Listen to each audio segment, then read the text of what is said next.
If you're looking for an excellent yet affordable mid-range zoom lens for the DLM-D system, check out the Canon RF 15 to 30 millimeter.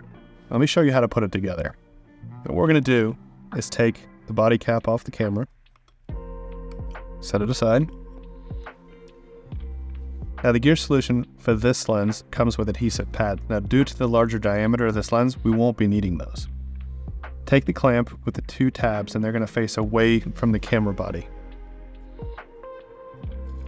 I like to go ahead and align one of those tabs with the red stripe on the lens itself, and then gently slide it forward till it sits about there. Take the opportunity to check that your switches are set the way you want them to be.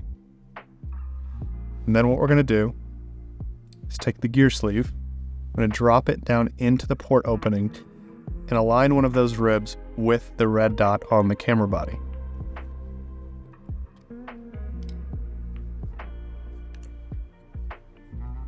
Making note of where the red dot is on the lens and the rib on the gear sleeve, we're going to line up the tabs with the rib of the gear sleeve so that the ribs go into the tabs of the clamp.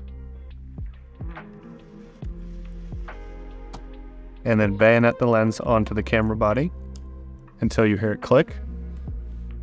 Take a little of the Ikelite lubricant between your finger and thumb. It doesn't take much. This is just to overcome the friction of the port as it goes onto the port base. Apply it around the port opening O-ring and applying a little bit of lubricant while feeling for any debris or hair and visually inspecting it. Make sure that your 3 thumb screws on your port are unscrewed so that they're not protruding into the inside diameter of the port, and then run your finger along the sealing surface, again feeling for any hair or debris, anything that might affect the seal.